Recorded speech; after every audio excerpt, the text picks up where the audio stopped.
আজকে আমাদের মূল বিষয় হচ্ছে লাইলাতুল কদর।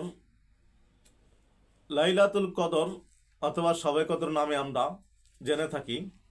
এই পবিত্র রজনী মহান আল্লাহ তাআলা আমাদেরকে দয়া করে দান করেছেন, শ্রেষ্ঠ নবীর উম্মত হিসেবে আমরা পেয়েছি। এর কারণ অতীতে বিভিন্ন নবীর উম্মতগণেরা বয়স হয়তো 800 বছর, 1000 বছর, 1500 বছর, বরং আরও বেশি, 600-700 বছর এরকম। যেহেতু আমাদের হায়াত কম, এই জন্য মহান আল্লাহ তাআলা দয়াল নবীর উসিলায় আমাদেরকে এই রজনীটি দান করেছেন।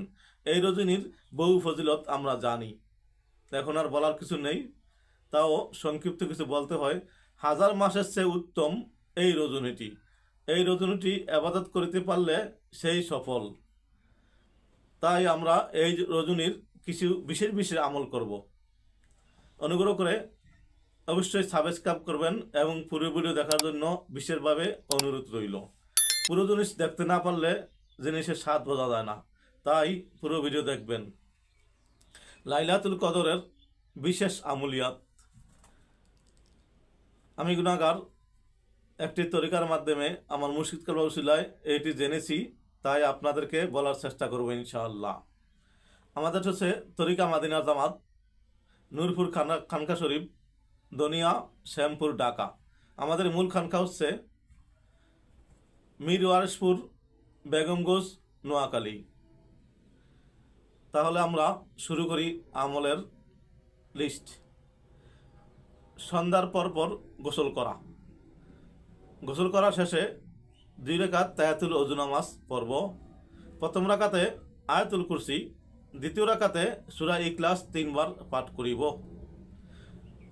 নামাজ শেষে আমরা এক বৈঠকে 500 বার পাঠ করিব বিসমিল্লাহির রহমানির রহিম। তারপরে সূরা ইখলাস পাঠ করব 100 বার। তারপরে লা ইলাহা ইল্লাল্লাহ 3 বার। আরেকটি বিশেষ আমল আছে, এটি অনেকে করতে পারবো না, তারপরে করার চেষ্টা করবো ইনশাআল্লাহ। আল্লাহুম্মা ইন্নাকা আফুউন তুহিব্বুল আফওয়া ফাফু আন্নি ইয়া গাফুরু ইয়া গাফুরু। এই আমলটি 100 বার। তারপরে জাজাল্লাহু আন্না মুহাম্মাদান মা হুয়া আহুলু 1000 বার। তারপরে সালামুন আলাল মাহবিনা ওয়াল মুকাররাবিন 1 বার। এর পরবর্তী আমল লা হাওলা ওয়ালা কুওয়াতা ইল্লা বিল্লাহি 500 বার।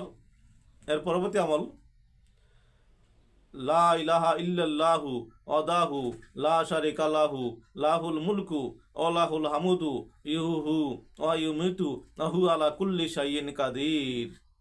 এটি আমরা 100 বার পাঠ করব। এর পরবর্তী আমল সুবহানাল্লাহ 100 বার, আলহামদুলিল্লাহ 100 বার, লা ইলাহা ইল্লাল্লাহ 100 বার, আল্লাহু আকবার 100 বার, সুবহানাল্লাহি ওয়া বিহামদিহি 100 বার। তারপরে আমরা ঈশার নামাজ আদায় করব। ঈশার নামাজের পর সূরা কদর 7 বার পাঠ করিব। বিসমিল্লাহির রহমানির রহিম। ইন্না আনজালনাহু ফি লাইলাতিল কদর ওয়া মা আদরাকা মা লাইলাতুল কদর লাইলাতুল কদরি খায়রুম মিন আলফি শাহর তানাজ্জালুল মালাইকাতু ওয়ার রূহ ফিহা বিইজনিহি রাব্বিহিম মিন কুল্লি আমরিন সালাম হিয়া হাত্তা মাতলাইল ফাজর। এটি আমরা 7 বার পাঠ করব। এর পরবর্তী আমল পবিত্র কোরআনুল মাজিদ থেকে তিলাওয়াত করা। বিশেষ করে আমার মুশকিল করা বলেছেন এই সূরাগুলো পড়তে: সূরা ইয়াসিন, সূরা দুকান, সূরা সিজদা ও সূরা মুলক, এবং সূরা বাকারার শেষ 2 আয়াত এবং সূরা আলে ইমরানের শেষ 10 আয়াত। এগুলো শেষ হলে সালাতুত তসবিহ নামাজ, অতি ফজিলতপূর্ণ সালাতুত তসবিহ নামাজ আমরা 4 রাকাত 1 সালামে পাঠ করব। এটি মনে অনেকে জানি, তারপরে সংক্ষিপ্ত বলি। এই নামাজটির বহু ফজিলত রয়েছে। আমার প্রিয় নবীর আপন চাচা হযরত আবু তালিব রাদিয়াল্লাহু আনহুকে বলেছেন, চাচা আমি কি এমন একটি আমলের কথা বলবো না যে আমলটি জীবনের সমস্ত গুনাহ মাফ হয়ে যায়? সম্ভব হলে এই আমলটি দৈনিক একবার, না হলে সপ্তাহে একবার, না হলে মাসে একবার, না পারলে বছরে একবার, তা না পারলে জীবনে একবার পড়া উত্তম। তা হচ্ছে সালাতুত তাসবিহ নামাজ। এই নামাজের সংক্ষিপ্ত একটা ভিডিও দেওয়া আছে, দেখে নেবেন। এর পরবর্তীতে 2 রাকাত নফল নামাজ, প্রতি রাকাতে সূরা ফাতিহার পর সূরা ইখলাস 7 বার করে, সালাম ফিরিয়ে 70 বার আস্তাগফিরুল্লাহ ও তুবু ইলাহি পাঠ করবেন। তারপরে নফল নামাজ 2 রাকাত, প্রতি রাকাতে সূরা ইখলাস 6 বার করে। এর পরবর্তী আমল 4 রাকাত নফল নামাজ, প্রতি রাকাতে সূরা তাকাসুর 1 বার ও সূরা ইখলাস 3 বার করে। এর পরবর্তী আমল নফল নামাজ 4 রাকাত, প্রতি রাকাতে সূরা কদর 1 বার ও সূরা ইখলাস 27 বার করে।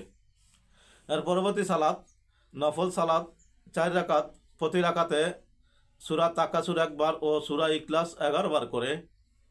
এর পরবর্তী 4 রাকাত নফল নামাজ, প্রতি রাকাতে সূরা কদর 3 বার ও সূরা ইখলাস 7 বার করে। এর পরবর্তী 2 রাকাত নফল নামাজ, প্রতি রাকাতে আয়াতুল কুরসি 1 বার ও সূরা ইখলাস 15 বার।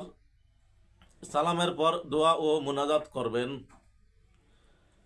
এরপরে নফল নামাজ 12 রাকাত, প্রথম 4 রাকাতে সূরা কদর 1 বার ও সূরা ইখলাস 3 বার, দ্বিতীয় 4 রাকাতে সূরা কদর 1 বার, সূরা ইখলাস 10 বার করে, তৃতীয় রাকাতে সূরা কদর 1 বার করে, সূরা ইখলাস 25 বার করে। এই নামাজ শেষ হলে সালাতুত তাহাজ্জুদ নামাজ 4 রাকাত, প্রতি রাকাতে সূরা ইখলাস 3 বার করে।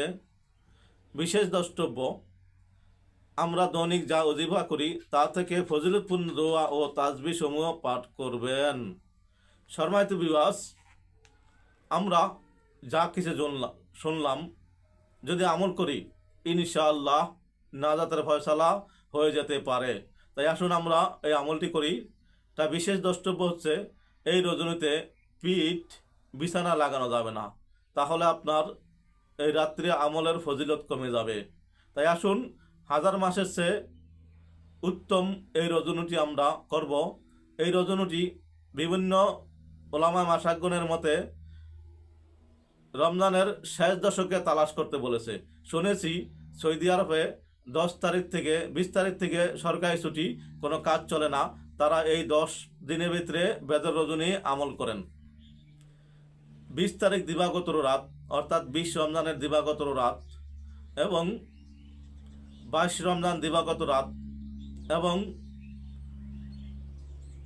25 রমজান দিবাগত রাত এবং 26 রমজান দিবাগত রাত এবং 28 রমজান দিবাগত রাত, অর্থাৎ আমরা যেটা বলি 21 তারিখ, 23 তারিখ, 25 তারিখ, 27 তারিখ, 29 তারিখ, এই বেজর রজনীগুলোতে এই আমল করা উত্তম। বলা যায় না কোন দিন এই রজনীটা চলে আসে। তাই আমরা ইনশাআল্লাহ বেজর রজনী আমল করব, দুনিয়া আখিরাতে কামিয়াব হব। সম্মানিত ভিউয়ার্স, দুনিয়ার লোভ নয় আখিরাতের লোভে আমি গুনাহগার ভিডিও করে থাকি। আপনারা আমার জন্য দোয়া করবেন, আল্লাহ যেন আমাকে এর উসিলায় দুনিয়া আখিরাতে মঙ্গল দান করেন এবং আমার পিতামাতাকে মাফ করে দেন। আমি দোয়া করি আল্লাহ তাআলা যেন সকল মুসলমানকে দুনিয়া আখিরাতে নাজাতের ফয়সালা করে দেন। আমিন। আসসালামু আলাইকুম ওয়া রাহমাতুল্লাহ।